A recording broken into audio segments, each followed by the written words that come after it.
এর চেয়ে সুন্দর দৃশ্য আর কি হতে পারে। শিক্ষার্থীরা সংসদ ভবন পরিষ্কারের কাজে লেগেছেন। এভাবেই দেশ পরিষ্কার হয়ে যাবে। সামাজিক যোগাযোগ মাধ্যমে শিক্ষার্থীদের সংসদ ভবন পরিষ্কার করার ছবি দেখে এমন মন্তব্য করেছেন অনেকেই। শিক্ষার্থীদের দেশ কাঁপানো আন্দোলনে পতন হয়েছে আওয়ামী লীগ সরকারের। সোমবার রাষ্ট্রপতির কাছে পদত্যাগপত্র জমা দিয়ে দেশ ছাড়েন শেখ হাসিনা। তারপর ছাত্র জনতা সংসদ ভবন ও গণভবনে ঢুকে উল্লাসে ফেটে পড়েন। কিছুক্ষণের মধ্যেই সংসদ ভবনে বিভিন্ন শ্রেণী পেশার মানুষের ঢল নামে। এ সময় সংসদ ভবনে থাকা মূল্যবান জিনিসপত্র নিয়ে যেতে দেখা যায় অনেককেই। পরে আন্দোলনরত শিক্ষার্থীরাই রাষ্ট্রীয় সম্পদ রক্ষার্থে এগিয়ে আসেন। সংসদ ভবনের মূল্যবান জিনিসপত্র ভাঙতে বাধা দেন উৎসুক জনতাকে। পাশাপাশি যারা এসব নিয়ে যাওয়ার চেষ্টা করেন তাদের কাছ থেকে উদ্ধার করেন ভবনে থাকা মূল্যবান জিনিসপত্র।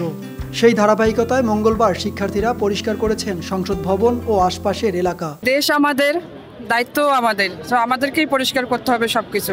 আমাদের সংসদ ভবনটা আমরা পরিষ্কার করছি, অনেকটা আনন্দ পাইছি, অনেকটা নিজেকে ধন্য মনে করতেছি জিনিসটা।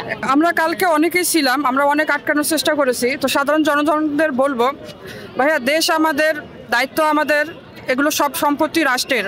আপনারা দয়া করে সম্পত্তির কোনো রাষ্ট্রের সম্পত্তির কোনো ক্ষতি করবেন না। শিক্ষার্থীরা বলেন, ভুল করে অনেকেই না বুঝে রাষ্ট্রীয় সম্পদ নষ্ট করেছেন। এগুলো দেশের সম্পদ, জনগণের টাকাতেই তৈরি। তাই চেষ্টা করা হচ্ছে সাধারণ মানুষদের বোঝাতে। বিভিন্ন জায়গার ভিন্ন প্রতিষ্ঠান থেকে আসা শিক্ষার্থীরা অংশগ্রহণ করেন স্বেচ্ছাসেবার এই কাজে। ডিভাইড হয়ে আর সবাই হইতেছে গিয়া, কয়েকজন গেছে হচ্ছে ভিতরের ক্লিনিংয়ে, কয়েকজন গেছে আপনার এই যে গাইড দেওয়ার জন্য মানুষের যাতে ভালো মতন চলাচল করতে পারে। ভিতর দিকে যত ময়লা আবর্জনা মানে যত ভাঙচুর হয়েছে ওগুলো সব হচ্ছে মানে আজকে উঠানো হয়েছে। যেখানে যত ময়লা আছে ওগুলো সব কালেক্ট করে আমি স্তূপে রাখছি। কালকের থেকে এই জায়গাটা অনেক ক্লিন হয়েছে আলহামদুলিল্লাহ। সবার হেল্পে এই জায়গাটা এখন অনেকটাই পরিষ্কার বলতে গেলে। অনেক সবাই হেল্প করছে আজকে, সবাই আসছে।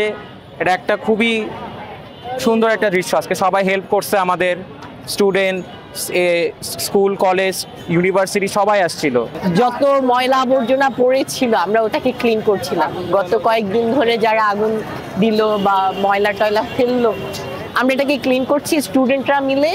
আর দ্বিতীয়তে সংসদ ভবনে পাবলিক ঢুকছে, আমরা এটা আটকাচ্ছি। আমরা চাই এটা আমাদের রাষ্ট্রীয় সম্পদ, আমরা এটা নিজেদের রক্ষা করা আমাদের দায়িত্ব, যার জন্য আমরা দায়িত্ব থেকে এসেছি। সকাল থেকেই শিক্ষার্থীরা সংসদ ভবন সহ রাষ্ট্রীয় সম্পদ সুরক্ষা ও পরিচ্ছন্নতার জন্য অংশগ্রহণ করেন বিভিন্ন কার্যক্রমে।